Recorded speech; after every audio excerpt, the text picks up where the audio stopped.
So this is our first webinar of 2025, which I'm very excited about. Honored to have continued opportunity to share these spaces with you all. So if you're returning from a previous webinar or time together, welcome back. If this is your first time joining us, welcome. Thank you all for being here. Our topic tonight is just this very, very clear and bold declaration that yes, you are trans enough. And sometimes we need to hear that and we need to be reminded of that when we start facing self-doubt, which is something that I've struggled with, and I imagine many of you have struggled with as well. So our subtitle, Overcoming Self-Doubt in 2025. Right? A lot of us are bracing ourselves for 2025 to be a difficult year. So we'll need all the support that we can offer ourselves and that we can find from others. We'll also need to give support to others. So this is us coming together to do that, overcoming self-doubt together so that we can go into 2025 confidently in ourselves and do the work that we need to do. So for those of you who don't know me, I'll tell you a little bit about me. That's me. I am an instructor. I teach philosophy at New Mexico State University and also at Doñana Community College in my little desert town of Las Cruces, New Mexico, which is right on the El Paso, Texas and Juarez, Mexico border. And in addition to that, I am the dialectical programming coordinator at Grow Through Change, which is a Pennsylvania-based therapy practice. We offer neuro-inclusive, that is neurodivergent affirming, and queer affirming dialectical behavior therapy for Pennsylvania residents. Also a founder of my own practice, Transcensions Coaching, which is a queer-centered, non-monogamy informed coaching and consulting practice run as much as I can in accordance with anti-capitalist principles. And beyond that, I am also a peer facilitator and an educator here at Plume, offering various educational programs, recreational programs, and support spaces. Previously, I was the LGBTQI+ curriculum coordinator for the Sexual Health Alliance, which is a certifying body that certifies sex therapists, sexuality counselors, consultants, coaches, etc., etc. And before that, I was the the director of LGBTQI+ programming for Charlie Health, which is the largest provider of virtual intensive outpatient therapy in the country for young adults and adolescents. So that's a little bit about the experience that I bring in, what I do, what I've done. In terms of credentials, I do have a PhD in philosophy. I'm certified through the Sexual Health Alliance as a sexuality counselor. Been certified through the Mindfulness Institute for Emerging Adults as a mindfulness instructor. And I've been certified as a philosophical consultant by the National Philosophical Counseling Association.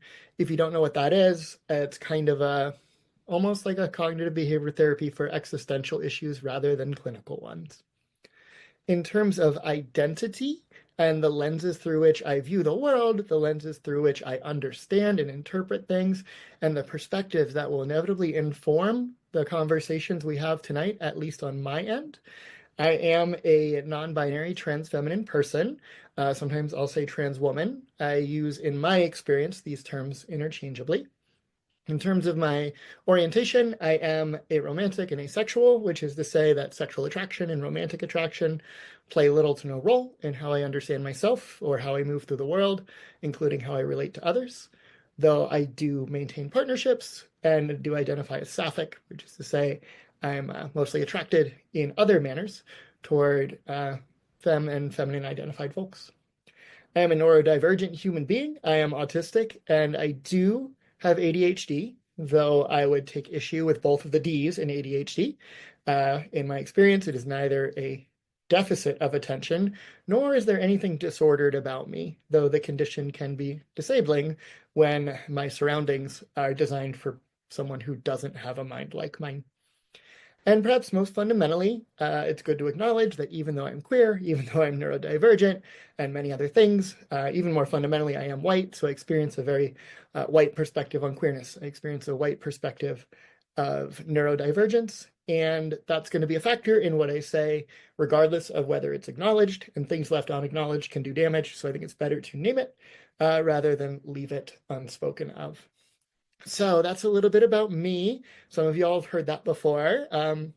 But if you're hearing it for the first time, I'm really glad to be connected and really glad to be sharing this space with you tonight. So let's talk about what we're going to do. Here's our agenda. I want to go through 5 main things tonight.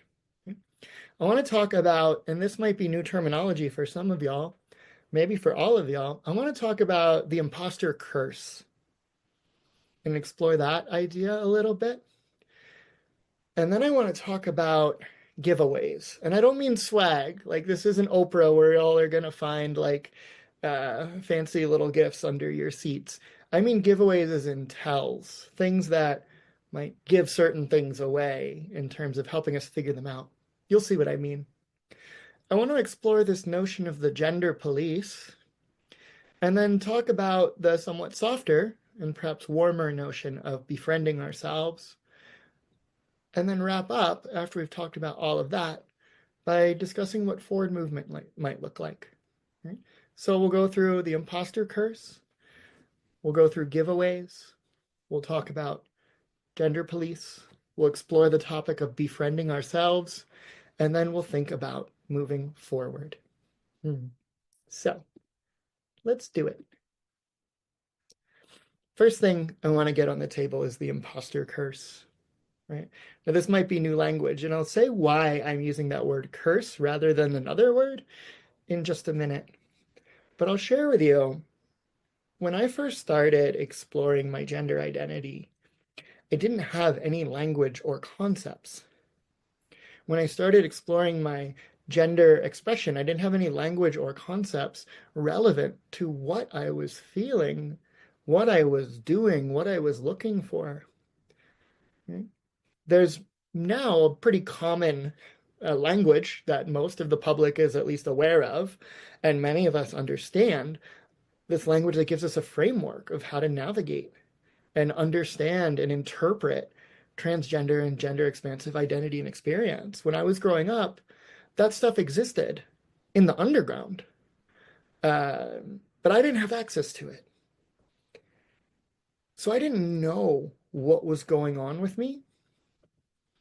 I just kind of thought I was probably a little weird and a little bit different.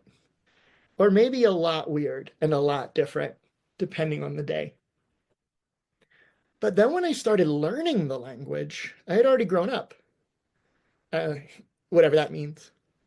And, I started learning all these terms and these concepts and this framework for thinking about transgender identity and experience. But I started thinking, well, that can't be for me. That's not for me. That's for other people. I would talk myself out of it, even though I felt attracted to it, and I almost couldn't help but think about it on a nightly basis. It wasn't for me. I fashioned myself or interpreted myself as just another cisgender man who was having an inclination to invade and take over queer spaces that other folks were entitled to, but I was not.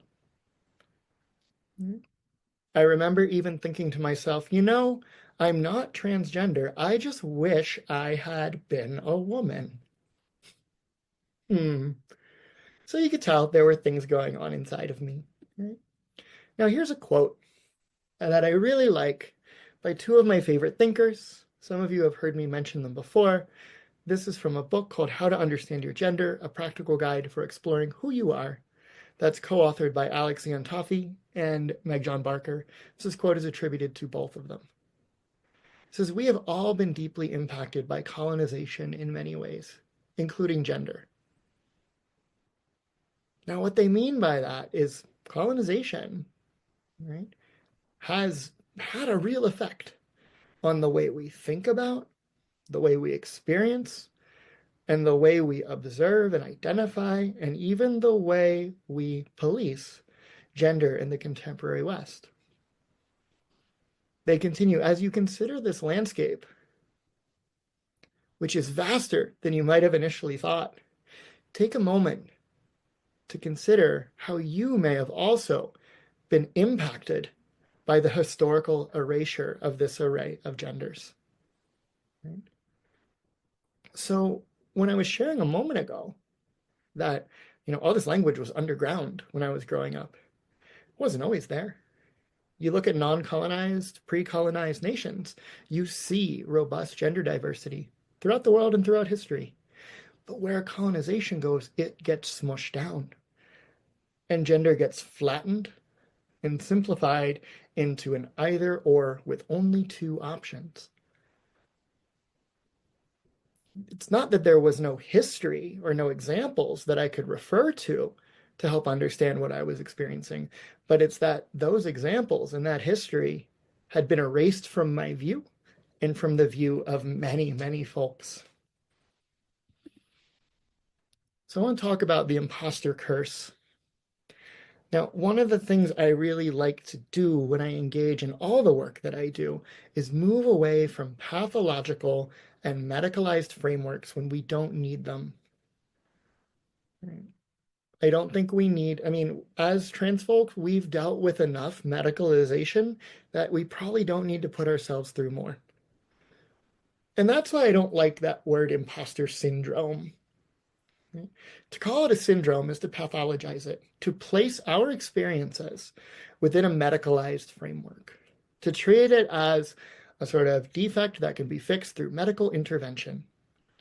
And increasingly, as I get older and more involved in the work that I do, I'm just not comfortable with calling this a syndrome. So instead, we might think of it as something more like a curse.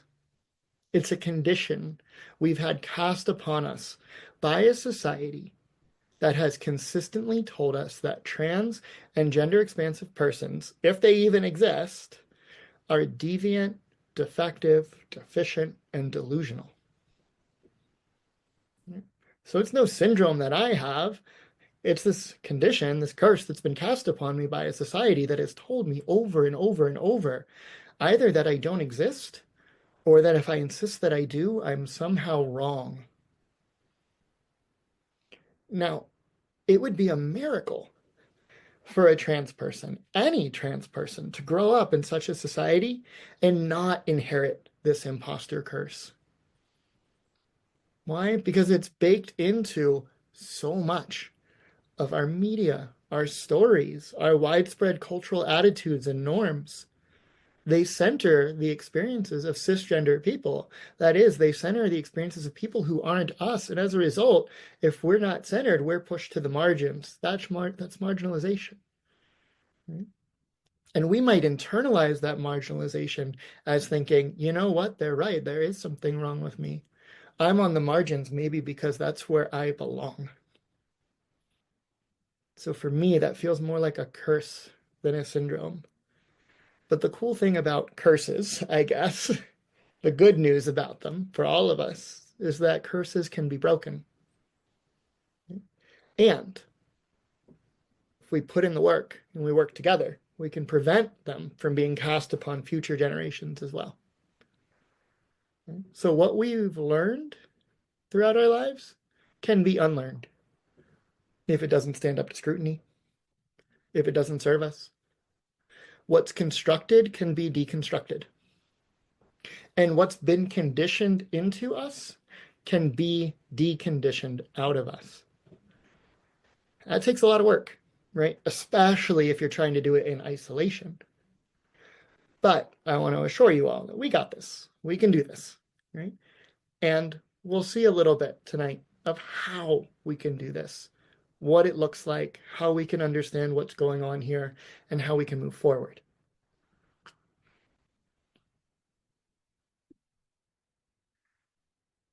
So I would like to ask you all if you're open to sharing in the chat, and share as much or as little as you're comfortable with. Just ask that anything that is shared, if it's going to be something that you might anticipate being sort of activating or triggering for folks, maybe just put a note at the beginning, right? So what is your experience with this imposter curse? How frequently does it show up? And how strong does it get? We can take a moment if any of y'all would like to share your responses in the chat, and I can give voice to them. Spend a few minutes there before we move forward. So I see in the chat, so I can finally wash the Conversion therapy, absolutely you can. Yes, absolutely. So yeah, if any of y'all would like to type and share, what is your experience with the imposter curse? I shared a bit of mine. And how frequently does it show up? Does it hit you every day? Does it only come up once a week, once a month, once a year? Is it seasonal? And how strong does it get? Is it something that shows up maybe just kind of in the back of your mind constantly? Or is it something that doesn't rear its head often, but when it does, it sure does? You see in the chat, every day, every day, every day. Used to be every day, lately it's rare. Right? Family holiday gatherings, ooh, I can feel that one. Hmm. Some days hits me hard at a varying level of intensity daily. So almost kind of a constant presence, but comes and goes in terms of intensity. Feel it, I guess, every time I feel dysphoria. Okay, so those two are correlated. Um, Constantly until I started HRT, and then just most of the time. Oof, that's progress. But yeah, the way you phrase that, that hit me hard. Like we're making progress, and now rather than constantly, it's just most of the time. I'm glad you're finding those some moments, even infrequent moments of relief. It's flashes like intermittent explosive disorder. Mental health is a major factor. Depressed days are very hard. Yeah, that can make us more vulnerable to things like this coming in. See, my experience is that I tried being open from a young age. I started at 13, trying to tell people who I was. My parents, not understanding, shut it down, made me shove myself back in the closet. I get it quite often, especially when I talk to my biological father's family who refuse to acknowledge who I am. My friend, thank you for sharing that. I just want you to know that I feel a lot of that story as well. You put words to things that I know too. Right? So solidarity. See, as I am just starting my journey every day, right, it motivates me to find more info like this. I'm so glad. I'm glad you're here. We'll just go through a few more here and then we'll continue on with the material. So I've had a sort of reverse imposter syndrome. I've had a heck of a time with doctors who have basically denied who I was. Yep, sometimes they do that. Right. Um, Sorry, I lost it here because it got bumped up. As someone who is medically transitioning later in life, I've had three doctors who basically didn't believe I was a transgender woman. I guess if you don't medically transition before 40, you're not really transgender. You know? Hmm. I can say, as someone who trains clinicians on gender affirming care, there's a lot of catching up for the average provider to do. Right? Mm. So I would love to go through the rest of these. I appreciate you all sharing. In the interest of time and having time for more shares as we go through, I'm going to continue on, but y'all can feel free to keep engaging in the chat if you like, sort of engaging with each other, or if you want to continue to share your thoughts on this particular section. But we'll move on to the second part, giveaways, right? You know, when I look back at my history, there were a lot of tells, a lot of ways I could, as it were, clock myself, even as a kid. I look at the clothes I would wear. I looked at all my interests. I looked at the people who I preferred to hang around with. I even looked at the testimony and assessment of the kids who would bully me by calling me a girl. Turns out they were right. But now they're the loudest ones who say that I'm not. I wish they could make up their mind. Right?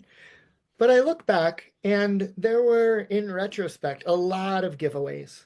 But what do they say? Hindsight is 2020. You know, I didn't have the language or the concepts at the time to understand it because those had been erased from my little experience of the world. Right? And those giveaways sometimes they're so blatant for me that this imposter curse almost feels a little absurd. It's like, how could I doubt my experience given X, Y, and Z, given all of the evidence? So here's another quote that I really like. Um, yes, right? That's the whole quote. If any of y'all have gone to amitrans.org, you'll know this quote. You go to amitrans.org, you click it, and all you get at first is a white screen that just says the word yes. And finding amitrans.org absolutely was a turning point for me because, like I said, I used to sit and think all night about, well, I can't be trans. I can't be trans. But then I started asking, well, am I trans? Maybe I am. And then I Googled, am I trans? And I found amitrans.org and I clicked it, and immediately, like a magic 8 ball, it said yes. And of course, you can see why. Because if you're Googling amitrans.org or you're going to that URL in order to answer that question for yourself, that's kind of a giveaway. Right? Your typical cisgender person does not Google, am I trans? Right? So here, when you are seeking that answer, it's giving you the answer that you're seeking for, and it knows that's the answer because if it wasn't, you wouldn't be seeking it. Right? So a lot of the quotes I do in these webinars, they're long, they're lengthy. This one I like because it's just straight into the point. Am I trans? Yes. It's not sort of, it's not kind of, it's not a little bit. It's yes. Yes, you are. So some of you all may know about TERFs, trans exclusionary radical feminists, people who fashion themselves feminists and appropriate the language of feminism in order to exclude or enact violent rhetoric against transgender persons. Right? TERFs sometimes say, and others who uphold transphobic ideology sometimes say, oh, you can always tell if someone is trans. I mean, never mind the fact that they can't, and they pretty often reliably fail to correctly identify trans people, right? They say that. But what I want to do is I want to take that slogan away from them. They think they can always tell, but they can't. But we can always tell, not for other people, but for ourselves. We have first-person infallible authority on our own identities and experiences. When we introspect, we are the authority on our identity. We can tell. Now, we might not be sure, right? It might be a little cloudy. We might need to do some exploration. But at the end of the day, we can tell. It doesn't matter what anyone else says. We have the own internal authority about our identity. So when we start to experience effects of something like what I mentioned earlier, the imposter curse, we can respond and we can get some of our power back by reframing and renaming. Now, this isn't just describing things differently. It really is reconceptualizing from the core, from the ground up, reframing the very question that we're answering and renaming what is leading us to answer it. So it's not when self-doubt kicks in and we ask, am I really trans? But when you notice yourself asking that, maybe set that aside and replace it and ask instead, in what ways have I internalized the message that being trans is somehow not for me? That might be what we're really asking, or maybe what it would be more fruitful for us to ask. Right?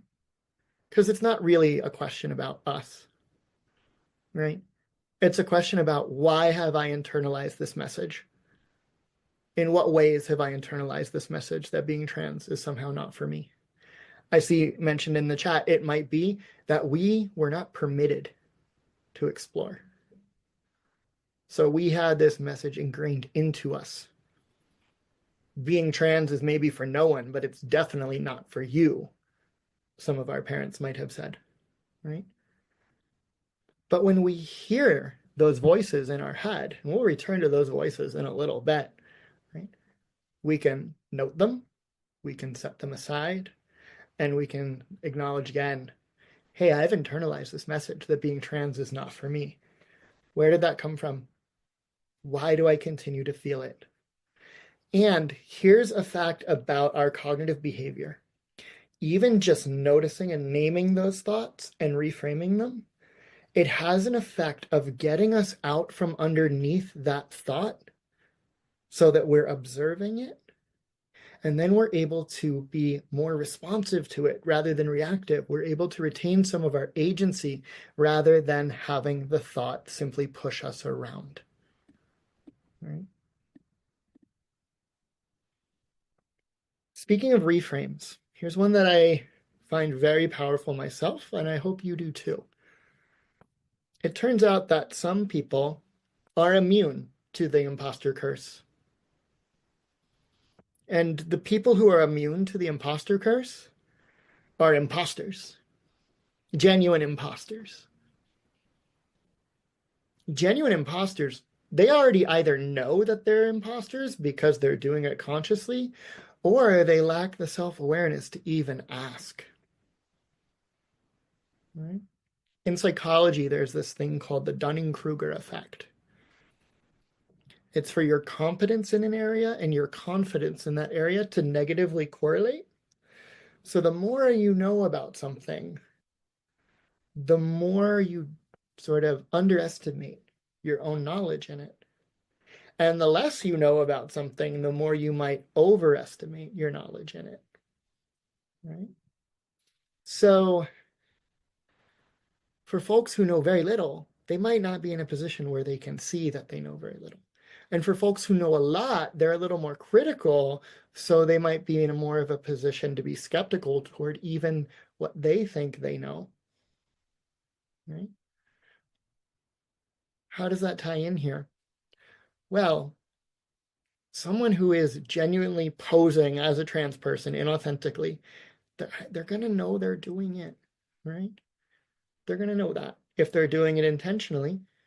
But also consider someone who is absolutely genuine and sincere, but understands sort of the gravity of what they're experiencing and starts to really dive into some of the sophistication of what this stuff all means. They understand it with a certain level of nuance that they start to underestimate their own ability to trust their own thoughts on it because they realize that they might be wrong. Right? It's just a natural human tendency. Right? We all do it in one way or another. Right? So, genuine imposters don't experience imposter syndrome, and other folks don't experience it because they don't even have the self-awareness to ask whether or not they're imposters. So it turns out that if you're experiencing an imposter curse, you're almost certainly not an imposter. Right? Or else you wouldn't be feeling this. So the very presence and persistence of imposter feelings is basically proof of authenticity. Right? If you have imposter syndrome with respect to your identity, that's a pretty good sign that your identity is genuine. Right? And we can try to remember that when we start to feel this imposter curse, these imposter feelings. Reframe them as, in a paradoxical way, evidence of what we're even doubting in the first place. Cis people don't spend time doubting whether or not they're trans. Trans people do. So if you're doing it, it's a giveaway. I'd like to open up. I see there's still really good conversation happening in the chat. I'd like to throw out another reflection question. Think about a friend, right? A real friend, a hypothetical friend, whoever. What would you tell a trans friend?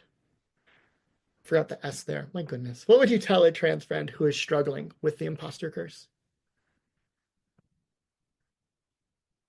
And someone comes to you and you know them as a trans person, but they're struggling. They're like, I don't think I'm trans enough. Or I'm maybe not really trans. What would you tell them? See, it's never too late. There's no one way to be trans, because we are not a monolith, right? I am here listening, right? You would remind them that cis people don't contemplate being trans. Ask, what can I do to support you? Again, note that there are different ways to be trans. So one thing I'm noticing is none of y'all are saying, yeah, I would reaffirm their doubts and tell them that they're probably not trans. I don't see anyone saying that. But notice we do it to ourselves, right? So we might be noticing a disconnect here between what we would tell a friend who's struggling with the imposter curse and what we tell ourselves when we experience struggle with it, right? I love that line that boxes are for donuts. I want a donut. That sounds really good right now. Hmm. I love these answers, right? You aren't trans because people expect you to be. If you know you are trans, you are. Absolutely. Absolutely. Yeah. Thank you all for sharing your thoughts. I really love the engagement here. I kind of live for it. So I appreciate it. We'll continue on into the next section. The gender police, right? Hmm. Sometimes I worry I'm not trans enough. But then I think if I'm not trans enough, that means such a thing as being not trans enough. And that's to draw a line around what it is to be properly trans. And that means that if other people don't meet those conditions, they're not trans enough either. So when I am telling myself I'm not trans enough, I'm policing not just my own gender, but other people's too. Right. And I don't know if I want to do that. Right. And I also don't want to hold a double standard where I do it to me and not to them. If I don't do it to them, I don't want to do it to myself either. So this takes us into the notion of the gender police. Here's a quote, again from Alex Iantofi, one of the co-authors of the book mentioned earlier, this time from their book Gender Trauma, Healing Cultural, Social, and Historical Gendered Trauma. Fantastic book. It says, the historical tight control of sexuality, especially for people assigned female birth and for queer people, is also linked to this need for governance of bodies that is essential to the settler colonial project. In many ways, people who fall outside of cisnormativity and heteronormativity, that is, the assumption that people's gender identity is aligned with their sex assigned at birth, and that they will be, quote, naturally attracted to people of the, quote, opposite gender, has always been the most challenging to settler colonial states. Right? So what's going on here? It's a little bit of academic jargon, but we get this sort of colonial project of domination where we want to impose hierarchies and top-down authorities. And oftentimes these are linked to racial politics, these are linked to gender politics and sexual politics, right? Where very, very particular person, typically the white, cisgender, straight, able-bodied, affluent male, is put at the very top, and everyone else is pushed in some way to the margin. Right? For those of us who exist on those margins, we get policed because our very existence is a counterexample to the ideology of these systems. And these systems want to regulate, perpetuate, protect themselves. So they police themselves at our expense, which is to say they police us. So I want to talk about bullies and borders. Like I mentioned, I live in a border town, right? I could be in Mexico by the time we're scheduled to end this webinar. And there's a border there, and some people want to make it bigger, more solid, right? But what are borders? We put borders around things to keep people out. And in this way, borders serve to police an area, or in some cases, an identity, right? Boxes are for donuts. Some people really like boxes for identities. So part of the imposter curse is the internalization of trans borders, drawing a line around the idea of being trans and coming up with rules about who is and who isn't trans. You're trans only if you experience X, Y, and Z, or you're trans only if you pursue this kind of care and this kind of care. Right? There's a bunch of different packages. There's a bunch of different ways that some even trans influencers out there try to uphold these trans borders. Right? But we might also be doing it in ourselves without realizing it. And in applying these borders to ourselves, we become our own bully.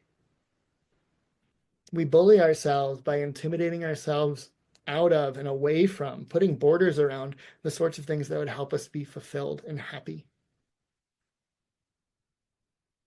And when we internalize these borders, we end up with internalized border guards. at the drive-through border patrol all the time, right? And there's oftentimes someone standing there armed, taking a look at me, trying to decide if I can just pass through, if they're going to have to stop me. Right? It's a border guard. And we might have folks like that in our head.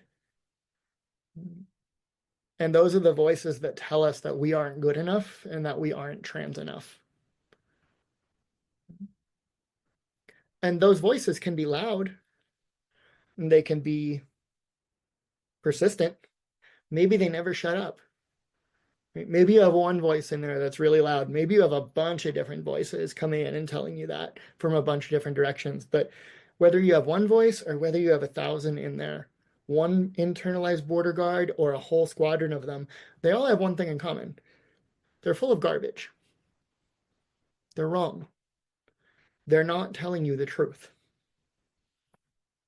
They are that self-doubt given voice, that self-doubt that if you weren't trans, you wouldn't be feeling. So we can work toward liberating ourselves from this imposter curse by abolishing the mental gender prisons that our internal border guards keep us in. And like any liberation movement, which this is, just it's an internal one, it takes time, effort, and intention. And even if we never get all the way there, maybe we never get that internal guard to fully go away, right? Even if we never get all the way there, the struggle is worth all that we put into it, right? So how can we liberate ourselves from these internal gender prisons that we've been cursed with by society and that are sort of forced on us by these internal border guards, which are the voices of all the people in our lives who have told us that being trans is not right, not possible, or not for us. It's not a simple task, but the first step in the task is acknowledging the work to be done and to recognize that that voice, nothing in there but a gender cop. So I'm curious if any of y'all want to share your experiences, reflections on this. Do you have an inner guard working with the gender police? And when they speak, whose voice is it? And I know this can be a tough question for folks, so share what you're comfortable sharing. I've already seen a bunch of notion of family, right? And I'll share from my life. You know, one of the ways I tested things out with my dad before I came out was I asked him, I just said, hey, Dad, if I was a woman, like if I was a trans woman, would that be okay with you? And he was like, yeah, that'd be fine with me. And I was like, okay, cool. So then I waited a little bit. And then I was like, okay, well, I am. And it turned out it actually wasn't okay. It was okay as long as it was a hypothetical. It wasn't okay if it was actual. It was okay for other people, but not for his kid. So in my head, one of my border guards speaks in my dad's voice. And I see other folks. I see mothers mentioned a couple times. I see a mention of everyone around me, pretty much everyone else's voice, another mention of a mother. I see one of y'all says you can't identify the border guard. It might be a mishmash of a bunch of different voices, or it might be a voice emergent from the culture at large. Right? The voice in me condemns my transition as a butch trans woman, that I'm just a guy in bad cosplay.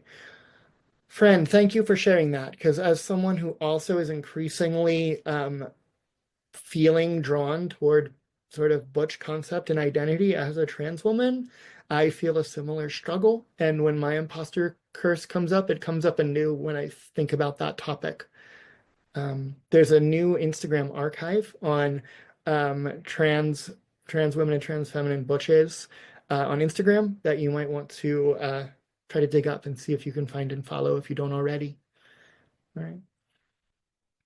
You see much more mentions of family, of relatives, friends, even yourself. Sometimes that inner gender cop is ourself, right? But we return to that earlier thought. If our inner gender cop isn't going to police other people, but would instead give them a pep talk and affirm them and let them know that they are trans enough, why does it single us out as the exception? Right? Why do we treat ourselves differently than we would treat other people? Now that's a big psychological and philosophical question, but maybe we can make some advance on it. I see a potential answer there, a life of depression. That could do it, right? And I apologize to folks whose comments I'm not getting to. They're coming in pretty quickly. Um, but I love all the thoughts being shared. I really appreciate you. Mhm. So we got two more little sections to go through. I want to get to this notion of befriending yourself. Okay? This can sound a little corny, but I think there's a lot to it. There's this concept that I learned a long time ago. There was this idea of solo partnership and taking yourself out on dates. And, I had been sort of chronically single or unpartnered for a while. And I decided to lean into that and really start treating myself as a romantic partner would treat me, with the same regard, with the same grace, with the same care and intention. I would do special things for me, like a partner might do for me. I would treat myself to things like a partner might treat me to things. I would take myself places that I would want someone to take me to, right? Or to take someone to. And I grew to love doing this. One of my favorite things in the world is to take myself out on a solo date to the movies. I remember when I took myself out on a solo date to watch I Saw the TV Glow in a crowded theater full of cisgender people and then sat in my car unable to move for the next 45 minutes after it was over. Speaking of self-doubt, if you've seen that movie, you know what I mean. Right? But what I did throughout that whole period was I very consciously and deliberately befriended myself. And Lee Harrington, who is a really, really fascinating educator in a lot of different areas, he writes that various self-help gurus make glib statements that you need to learn to, that should say love you. I apologize for all the typos on this. I don't know how that happened today. And be your own best friend. But just like saying people should learn to communicate, it's really explained how to do so. And you know what? Learning to like you can be harder than it sounds. It was for me to, at least, that Lee says. After years of conscious self-exploration, I'm still figuring out the shape of this internal friendship every day.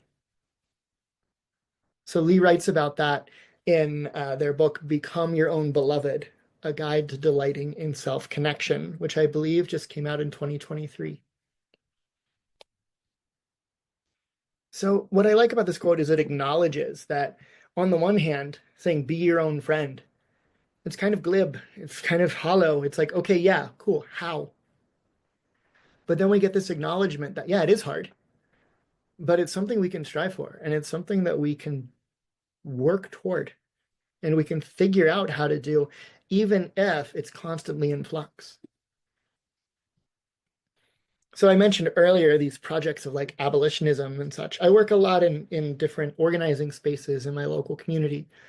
And one of the things we often talk about is this need for mutual aid, where the idea behind mutual aid is it's communities that can come together and form support systems independent of those that hold us down and oppress us. So if we know that there are institutional systems that really work, say they're here to protect us or serve us, but fail to do either, what we will do is we will build our own parallel systems that do not depend on them so that we can take care of each other. To put this in a slogan, we protect us because they won't. And oftentimes our strongest communities are our friends. We build bonds with them. We might even have a very special kind of love for our friends. But if we were to make a list of our closest friends, how many of us would include ourselves on that list? And would the inclusion of ourselves on the list of our own closest friends be an afterthought? Would it feel like a joke? Would it feel inauthentic? And if so, why? Well, here's an attempt at explaining. I think it has to do with individualism and isolation.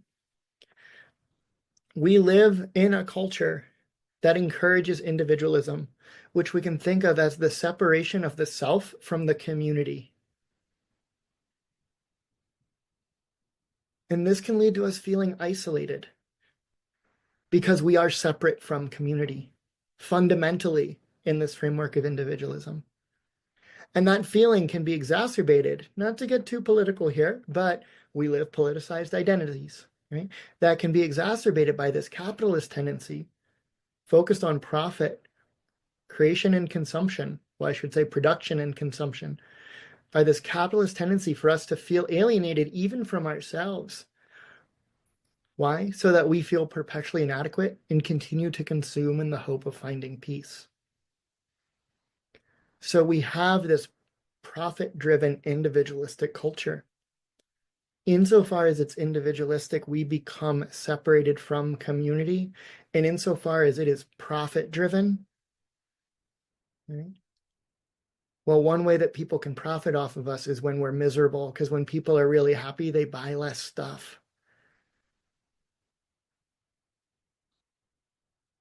right? You know how sometimes they say you shouldn't go to the grocery store when you're hungry? I shouldn't go anywhere when I'm feeling sad because I will buy everything, right? Hmm. So the system that we're in, right? That we're all in, right? And we can't just opt out of it, right? It can lead to this isolationism, this individualism that makes it really hard to think of ourselves as a friend, and hence much easier for us to leave ourselves out when we're extending grace and sort of eroding these gender borders. But there's hope, right? Just as we can develop and practice empathy toward others, as we've been talking about, we can develop and practice empathy toward ourselves. In fact, that's what Lee's whole book that I just quoted from is about. And one way to do this is to stop falling for the idea that we are ourselves exceptions to general principles that we otherwise adopt. How many of us believe all people are worthy of love, except for me? All people know who they are, except for me. Let's leave that last part out. Let's simplify our principles. All people are worthy of love. And you know what? I'm one of all people. So that means I'm worthy of love. It might be a hard pill for me to swallow, but it's true. We think people know who they are. Right? And that includes me because I'm people. It's not people know who they are unless they're me.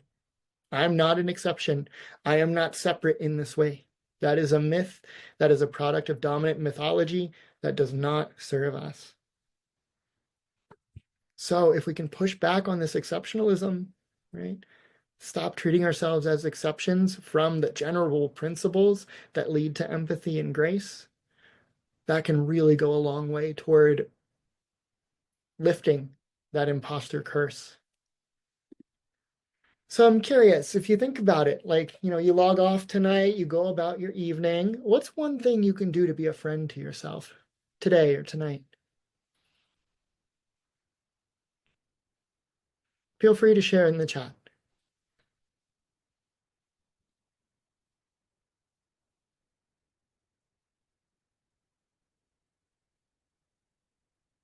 Yep.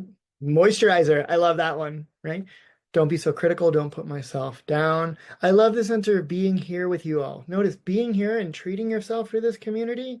This is part of the work. This is a gift you can give you. This is an act of self-friendship, right?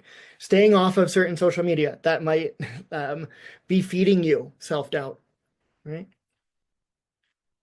Yeah.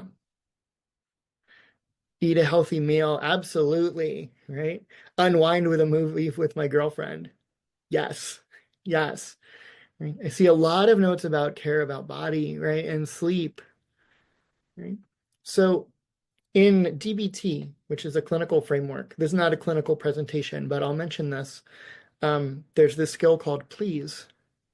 And one way of understanding it is it's a way of attending to our basic needs, which we can sometimes neglect. And when we neglect them, that can make us more vulnerable to really difficult, challenging feelings like imposter curse feelings. And please, the way I understand it, the P stands for physical illness. You treat physical illness, you don't let it linger, you do what you can. The L is lather. Take care of your hygiene, take a shower, wash yourself off so you feel good. The E is to be intuitive and intentional about your eating, right? Just notice what you're putting in and notice what makes you feel bad and notice what makes you feel good. Lean more toward the good. Right? The A is about avoiding substances that do not work for you. Right? So I'm not here to shame anyone for using mind-altering substances or mood-altering substances, but being intentional in the same way we would about our food. The S stands for sleep, making sure that we are attending to that and creating conditions that can lead to good and regular sleep. And then the E stands for exercise. And of course, we all have different bodies and abilities, but exercise can look very different for all of us. If we can do all of these things, right, if we can attend to all of those things, that can make us a lot less vulnerable toward things like imposter curse feelings. Right? So what can self-friendship look like for you tonight? Right? If you're feeling a little sick, be gentle with yourself. Maybe take a nice shower. Cook yourself a nice, nutritious meal. Right? If you, maybe reflect on your relationship with mood-altering substances if you're feeling it's not serving you. Maybe get to bed a little early. Treat yourself to an extra indulgent night of rest. Or if going for a walk or a bike ride or any other kind of exercise is what does it for you, all of these things can be acts of self-friendship. So one more section to go into, and then we'll move toward closing out. About moving forward. Right? It's a good thing to wind down with. It's a quote by Aloe Johnston, right, from his book, Am I Trans Enough? How to Overcome Your Doubts and Find Your Authentic Self. Right? The quote says, this book, and it's Aloe reflecting on the writing of the book. It says, this book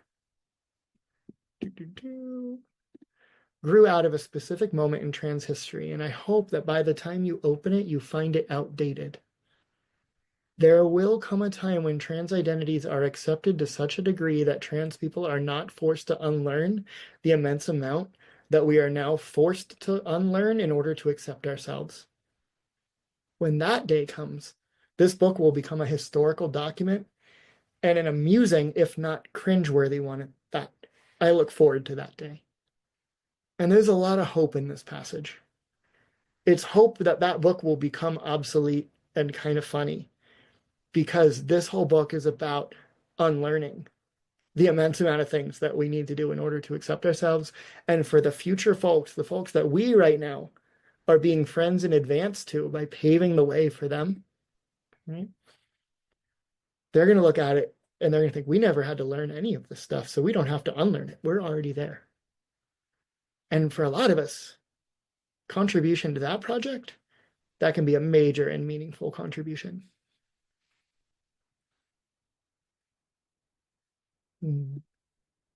So in terms of moving forward, we want to remember we're dynamic beings. We're not static. Right? Sometimes I feel imposter curse feelings when I start to think about whether or not the identity terms I use for myself are right. Right? So sometimes I wonder, am I really a trans woman, or am I an agender, non-binary, trans feminine person? Right? Am I really even trans feminine? Or, and I mentioned earlier, I'm starting to think about, what it feels like to try on the butch identity. And there, that's a change for me. And that change sparks those feelings. It's the same thing with sexual identity. I've identified as asexual for a very long time. And when I start to think that maybe I'm not, I get imposter feelings. Like, have I been an imposter this whole time? But we must remember we are dynamic beings, not static. We grow, we change, we adapt, and we come to understand ourselves in new, different, and expanded ways. So not only do we change, but the way we understand ourselves changes.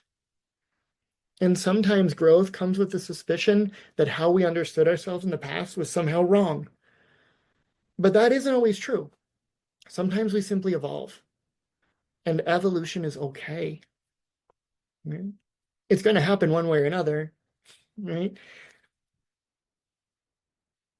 Now that question, am I trans enough? Well, the title, the overarching title, the headline title of this webinar is You Are Trans Enough. And I want to say it's not just enough, but more than enough. If you ever wonder whether you're trans enough, the answer is yes, right? So record my voice saying that in your little mental bank and then play it whenever that internal gender cop starts telling you you're not.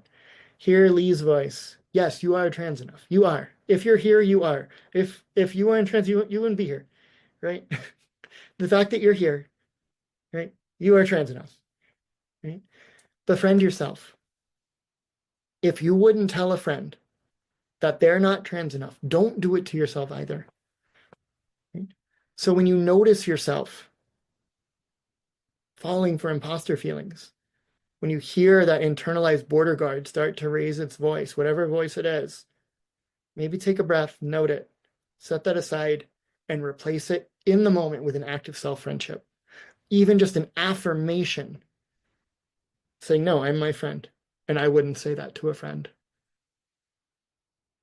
And any internalized border guard that continues to tell you that you aren't trans enough, fire them. Maybe they'll keep coming back, right? Maybe it's like that guy Milton in Office Space where he gets fired, but he never figures it out. And then one day they just stop giving him his paycheck and hope it'll work out. If that's what you need to do, actually, now that I'm remembering how that turned out, don't do that. If you see the movie, if you've seen the movie, you know what I mean. But yeah, give that internalized border guard the boot. And if they try to come back in, keep booting them out. It might be a constant process, but it's worth doing. I also want to say, yeah, you're more than enough, whatever that means, right? Because I don't really know what it means. The question of being trans enough is a question that really confuses me. The whole concept of being trans enough or not trans enough is nothing more than nonsense. Being trans isn't a competition. It's not like there's a gold, a silver, and a bronze medal, right? And it's not something you have to earn, right? It's not like acquiring a degree or a certification, right? So even the very question of am I trans enough is a kind of ill-formed question. Trans people are trans. People who aren't trans aren't trans. And yeah, we're all gold, baby. Love it. Right? So yes, um, you are trans enough. And to save ourselves some syllables, my God, I gotta update the spelling on this. I think I had so much coffee when I was writing these that my hands were jittery. I had a whole whopping 3 cups, if you could believe it, y'all. Oof. Um, but anyway, to save ourselves some syllables, right? It's not just that we're trans enough. We can cut that whole last word out. We just say we're trans, right? We're trans, right? We don't need to say we're trans enough. I don't need to say I'm trans enough. You don't need to say you're trans enough. We can just say we're trans. And that is enough. Mm-hmm. So last reflection question. If you want to share in the chat, please feel free. How does the thought of future growth, discovery, change, how does that feel for you? The fact that you might understand your identity differently in the future than you do now, is it scary? Is it exciting? Is it hopeful? What are your thoughts? Exciting. Love that. It's powerful. Both scary and exciting. So many things worth doing are both scary and exciting, right? Hopeful and scary, necessary, bright and full of light. I have a future now. I can see myself. Yes. And one of the things that gives me the most hope for the future is I don't know who I'm going to be in 5 years, but I'm really excited to find out, you know, and to meet that person, right? I see someone shares all of the feelings, especially since change is something I struggle with as an autistic person. Same, my friend. Same. Definitely want to validate that, right? As a fellow autistic person over here, it can be really scary, right?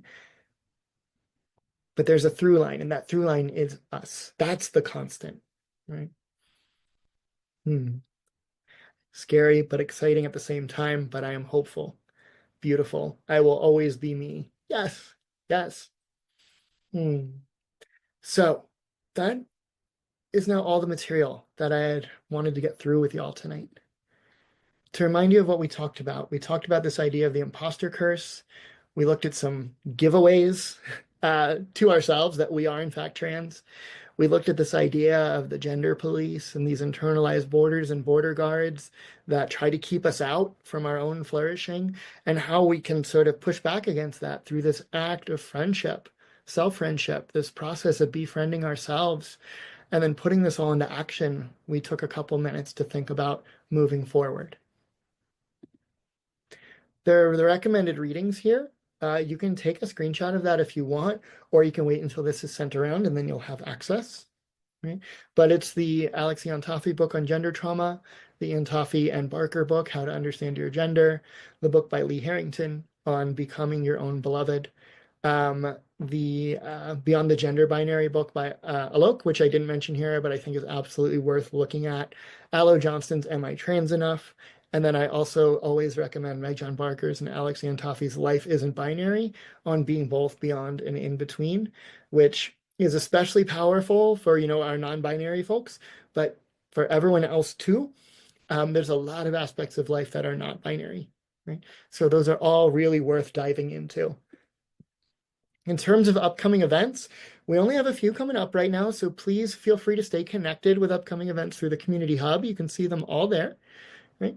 And we'll have another sort of, I think, more public webinar coming up soon. I'll be doing another one in February. Overlapping again, we'll be returning to the topic of neurodivergence and looking at this idea of conscious unmasking and looking at the connections between masks and closets. Right? And also we'll be having our peer support group starting up again in just 10 days. So I want to say thank you all. And we can take a couple of minutes now for question and answer, right? And if you've got questions, you can type them in the chat. We'll take about 5 minutes for Q&A.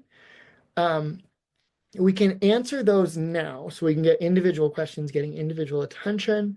And then what we'll do is we'll take a break and then come back for our after party social space. And the way we've done that before is by moving around, inviting you all to a breakout room, all that. This time, just stay where you are, because we're all in the same space for right now. If this is your first time here, don't worry about what I'm saying. But yeah, if anyone has any questions, please feel free at this point to give them voice in the chat. The question, should I go to therapy? Good question. I think therapy can be a very, very helpful tool and experience for people who can find therapists who can serve their needs. And I think it can be a great benefit when you find an affirming therapist that you really click with.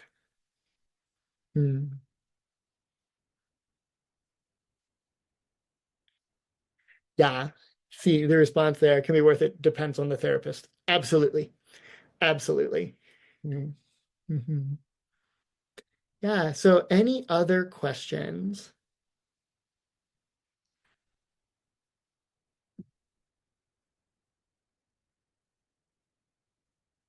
Okay, maybe we're saving them for the social space. So that's what we'll do from here.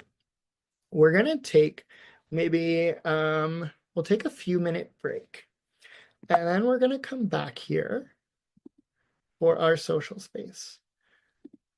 And for the last hour and almost 15 minutes, I've just been talking at you and we've been engaging through the chat, right?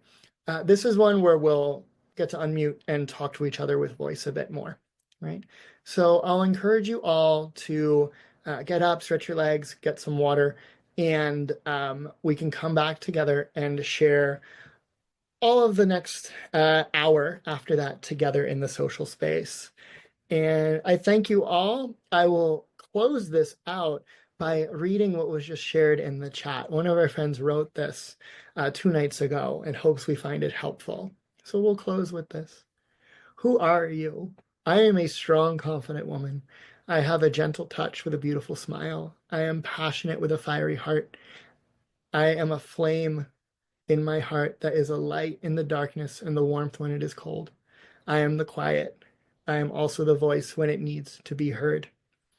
Hmm, beautiful. Thank you for sharing. All right, y'all, let's come back at 20 after. And I know it says 15 on the screen. We'll go to 20 so we get like a full break and we'll go from there. Looking forward to seeing y'all. Stick around.